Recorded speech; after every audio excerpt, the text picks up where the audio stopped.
Night had long fallen over the small town. Its residents were sound asleep, undisturbed by anything.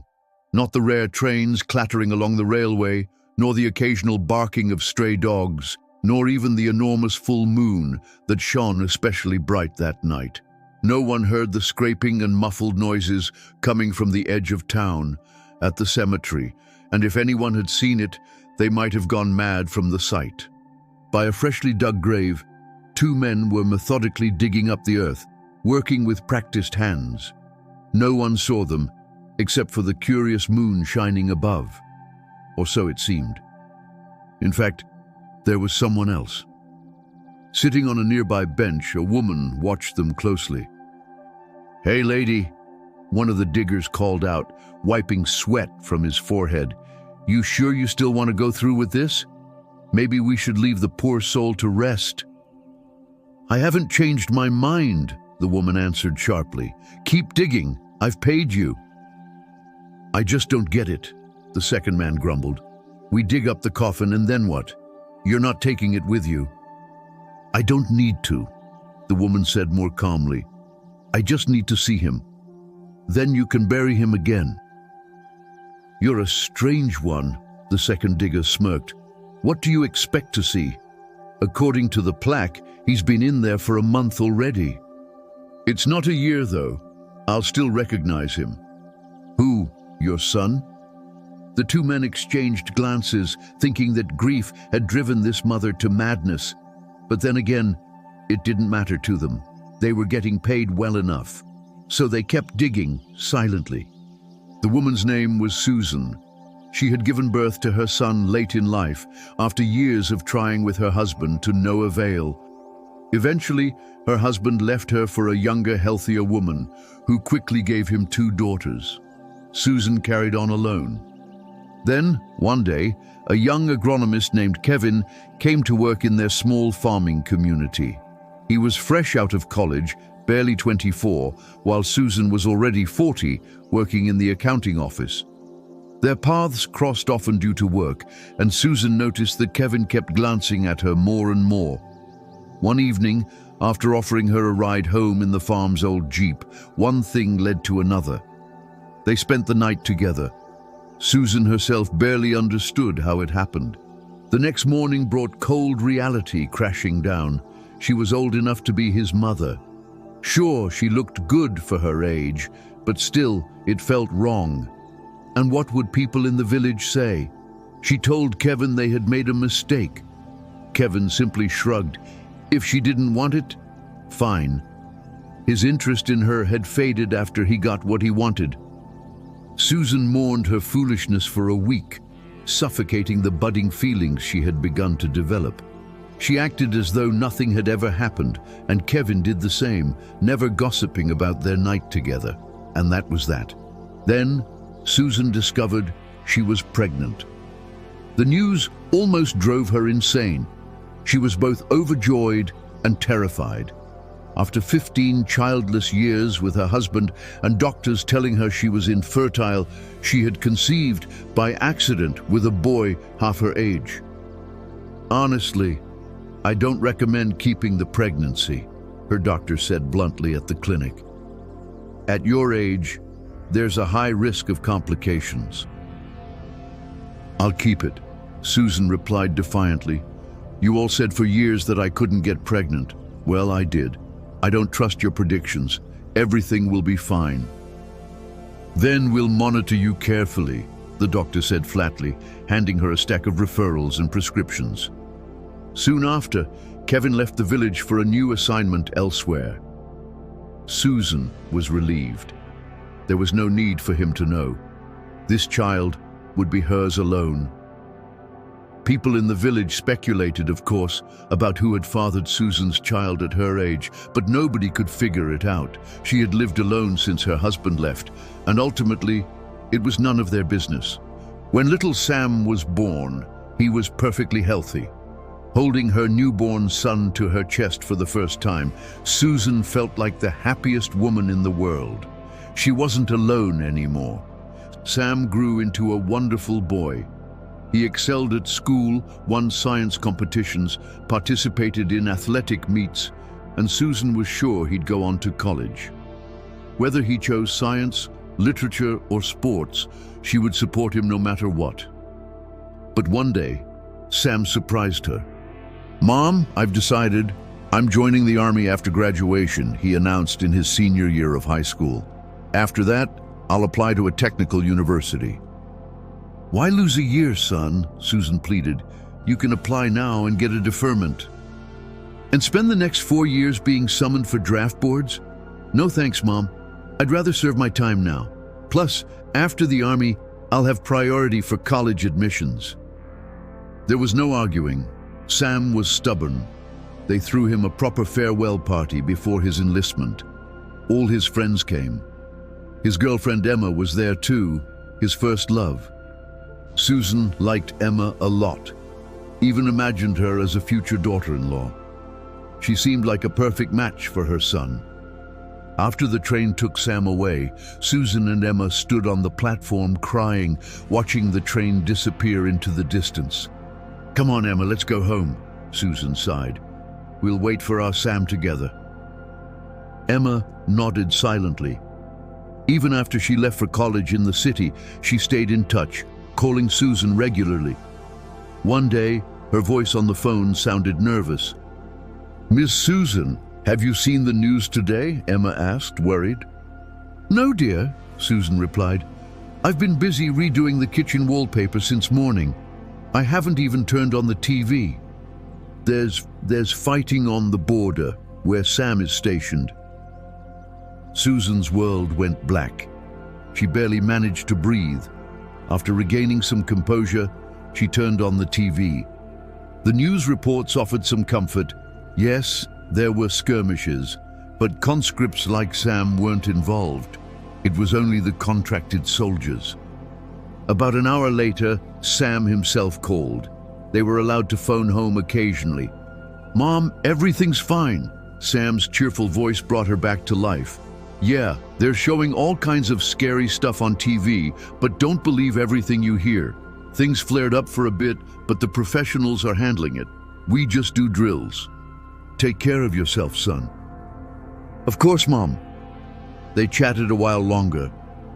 Yet despite Sam's reassurances, Susan couldn't shake her unease. A week passed. Sam didn't call again. The news from the region grew more troubling by the day. Whenever Susan went to buy groceries, concerned neighbors asked the same question. "How's Sam doing, Susan?" "He's serving," she answered briefly. "Oh, such trouble," the women would sigh. "Of all times for your boy to enlist, and now this mess." Their words only added to Susan's anxiety. She couldn't stop thinking about her son. A month passed.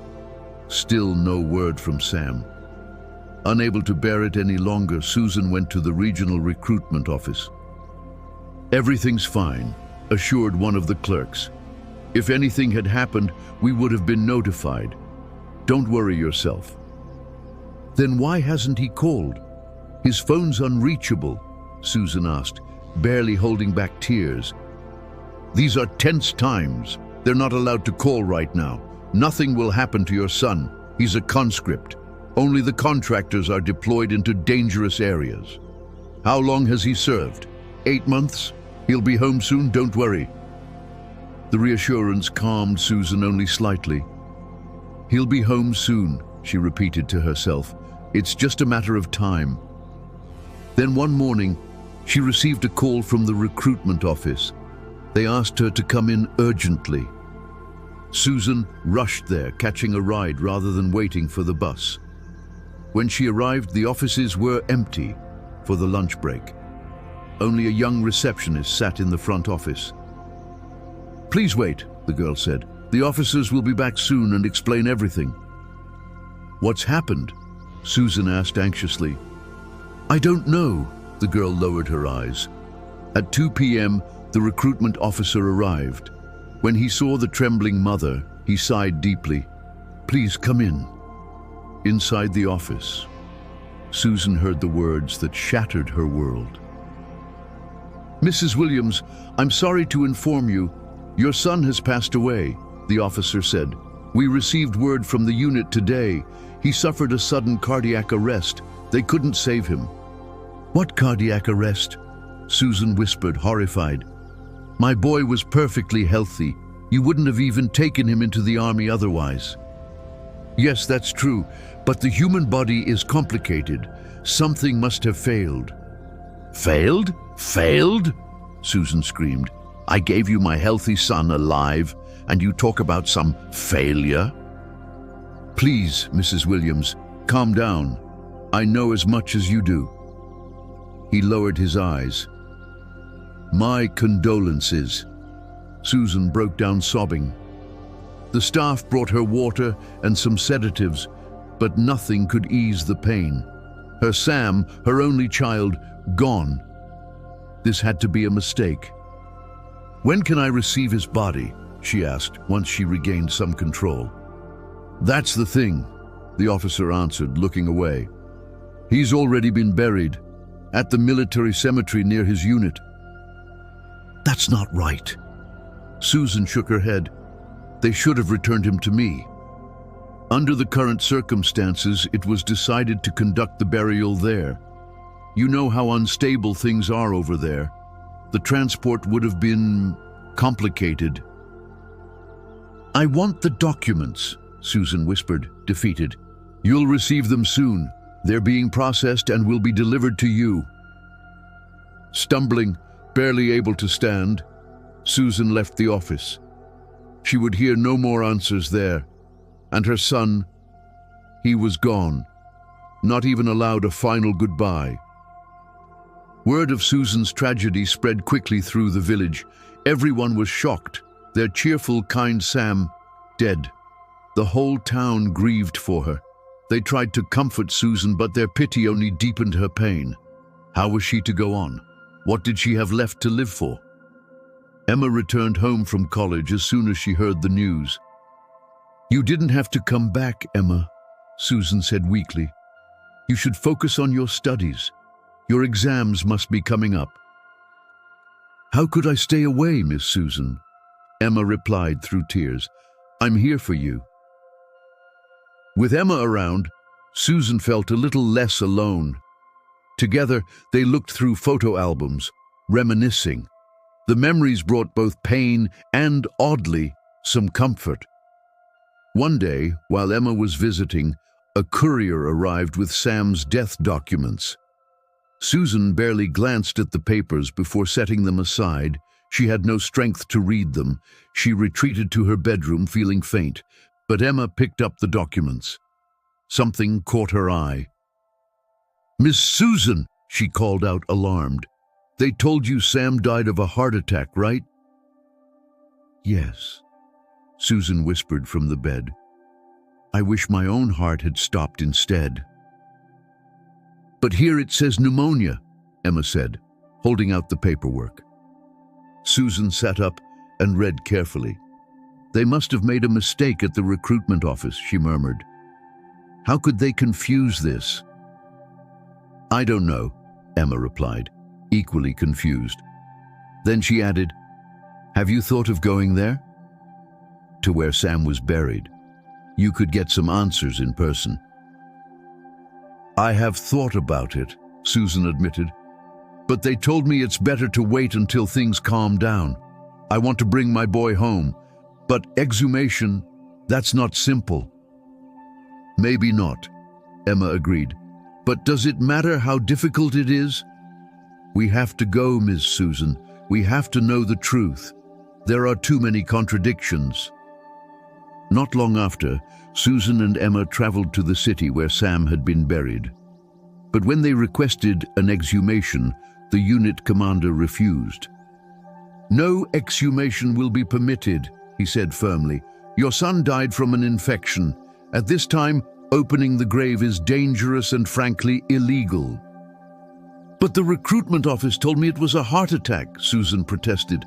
"I don't know what they told you," the officer replied coldly, "but as the documents state, cause of death, heart failure due to pneumonia." "Please," Susan pleaded through tears, "at least show me where my son is buried." "It's at the city cemetery. You'll be escorted there." Soon, Susan and Emma stood before Sam's grave. It was in a remote corner of the cemetery, where unclaimed bodies and the homeless were often buried, and this is where her son had ended up. They stared at the simple wooden cross with a metal plaque. Samuel Williams, 19 years. Emma suddenly frowned as she examined the plaque, then flipped through the documents again. "Something's not right," she said, puzzled. Sam was born on the 25th, but the plaque says 26th, and the documents say the same. "Another clerical error," Susan replied bitterly, collapsing to her knees at the grave. "Oh, my boy, my sweet boy." I didn't even get to say goodbye. But Emma urged Susan not to give up. They needed answers. They had to insist on the exhumation. After leaving the cemetery, they returned to the base. "Why are you clinging to this?" the commander shouted, losing his patience. "One place told you one thing, another place told you another. So what? A few mistakes were made in haste. Your son is buried there. What do you expect to find? A decomposed body? Do you really think you can bear seeing that?" "I can," Susan whispered. But no one was listening anymore. They were escorted out and told firmly no exhumation would ever be authorized. Back at their hotel, Susan and Emma silently packed their things for the trip home. Then suddenly, Susan dropped her suitcase and broke down in tears. "I'm not leaving," she said resolutely. "I'll dig up that grave myself. Only when I see for sure that my son is in that coffin, then I'll go." "But how?" Emma gasped. "You'll never get permission. And what if it's true? What if there's some infection? We could be prosecuted." "Let them prosecute me," Susan replied. "Emma, you don't have to be involved. I understand. You have your whole life ahead of you. I'll do it alone." "How could I leave you now?" Emma sighed. "Tell me what you're planning." Susan had it all figured out. She would find a couple of homeless men and pay them generously to open the grave at night. It hadn't been that long. Surely the body would still be recognizable. "That's going to cost a fortune," Emma said nervously. "I've been saving," Susan replied. "About 200,000 on my account. Pension and my part-time job. I was saving for Sam's college. But now, I'll give it all to them." "And what about the cemetery guard? Won't he see you?" "That's where you come in," Susan smiled faintly. "You'll distract him with some drinks and company." "You've thought of everything," Emma sighed. "Now we just need to find your gravediggers." Surprisingly, they found two men quickly at the train station. They were rough-looking, clearly homeless, but agreed without hesitation once they heard how much they'd be paid. Legal consequences didn't worry them. They figured they could always run if things went south. Under cover of night, they arrived at the cemetery. Emma visited the old guard in his little shack, offering him vodka and conversation. He was overjoyed to have company besides the endless gravestones. Meanwhile, Susan sat nervously beside the grave as the two men dug. Their shovels struck the coffin at last. "Got it!" one of them called out. Together, they hauled the coffin to the surface. "It's light," one of them noted. "Your kid was small." 5'11", nearly 200 pounds when he enlisted, Susan whispered, unable to take her eyes off the casket. "Open it." The men pried open the lid. All three looked inside and gasped. The coffin was empty. "Where's the body?" one of the homeless men muttered. "Guess he walked away," the other joked, glancing uneasily at Susan. "No," Susan said firmly, as if waking from a trance. "Leave it. Don't bury it again. I'll handle it from here. Thank you." She paid the men and immediately called Emma. Then she called the police. When the officers arrived, she tried to explain everything as best she could.